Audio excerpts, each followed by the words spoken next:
I'd like to discuss the surgical management in this patient who presented to us with an intumescent cataract as well as posterior synechiae. So we had a bogged down pupil and an intumescent cataract, thereby posing a double challenge. The biggest challenge is getting your capsulorhexis right.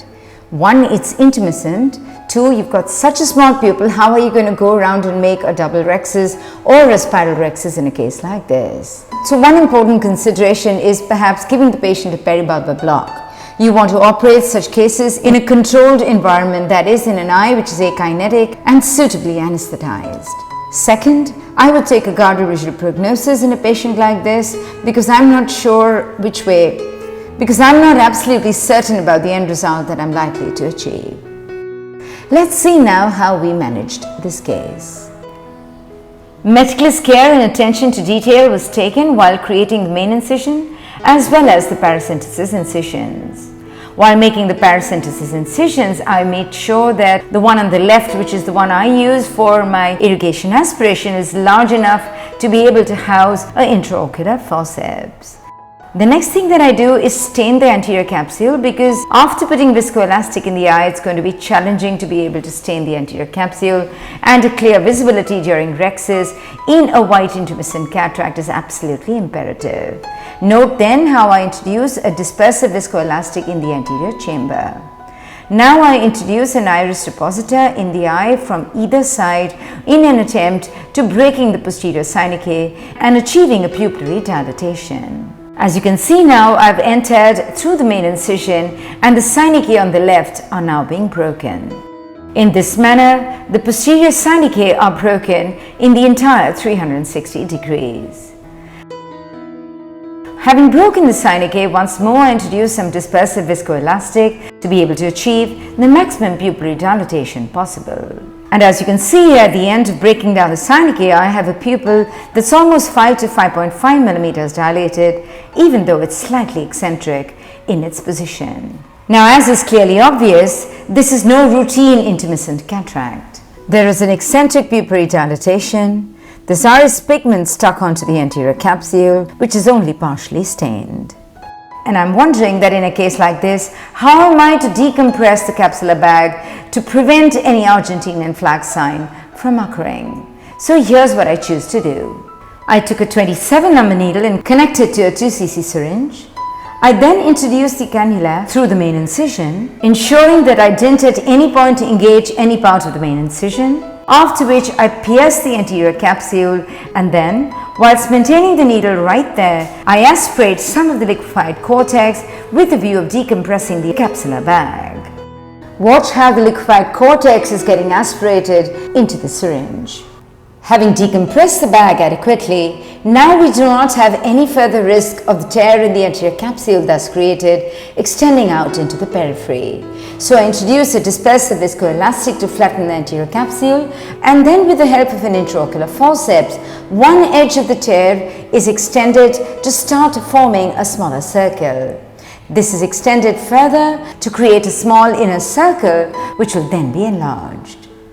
Whilst creating this tiny central opening in the anterior capsule, you will notice how the intumescent fluid from within the bag comes out and can hamper visibility. The introduction of viscoelastic, as you can see here, can help you regain the visibility of the tearing edge of the anterior capsule. As you can see now, we have completed the central opening in the anterior capsule. The viscoelastic is then removed, and I perform a little wash to remove some more of the material from within the capsular bag.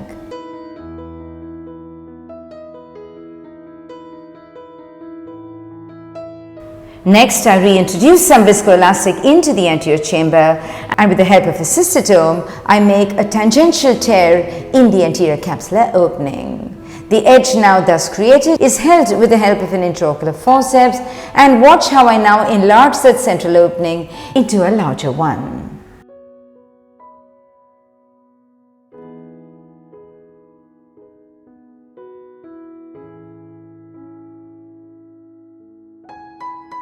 Having now created large enough an opening in the anterior capsule, I clearly do not need to do hydrodissection because a large part of the cortical fluid has already been aspirated. I now proceed to try and downsize and emulsify this nucleus. Note how I impale the nucleus, hold it in foot pedal 2, draw it towards the center, put the second instrument behind it and chop this small nucleus into 2 smaller pieces. After which, watch how this small nucleus is downsized and each of the smaller fragments subsequently emulsified.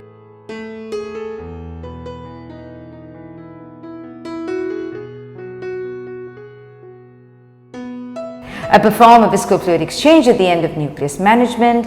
There hardly seem to be any cortex there. I therefore now proceed to the implantation of a single piece monofocal IOL well within the confines of the capsular bag. Being a small pupil, I have to ensure that both of the haptics and the optic are well within the capsular bag and no part of the lens is accidentally gone into the ciliary sulcus. I'd like to now share with you the technique that I regularly follow for creating an optical iridectomy in phacoemulsification cases. My dominant left hand holds on to a 26 number needle bent at the hub connected to a 2cc syringe, and it is introduced into the anterior chamber and then deep to the pupillary edge up to the mid-periphery on the opposite side, and then it is tipped up. You can see a dent or a bump in the anterior surface of the iris at this point. Now a Sinskey hook introduced with my right non-dominant hand is introduced into the anterior chamber and then goes on and rubs against the tip of this 26 number needle, resulting in the creation of an optical iridectomy. This is followed by the visco wash, wherein we remove all the excess viscoelastic from the anterior chamber, after which both the paracentesis incisions and the main incisions are hydrated, thereby bringing us to the end of this surgery. We never know what are the kind of challenges that we are likely to face in our surgical career. Now this to me was a real challenge, and I thought just merely aspirating fluid by maintaining a 27 number needle pierced into the capsular bag in a steady position and aspirating the cortex would decompress my bag, thereby averting an Argentinian flag sign. So do think about this as a technique that can be used to decompress the anterior capsule, especially when faced with a challenging intumescent cataract. I do sincerely hope that you found this tutorial useful. Thank you.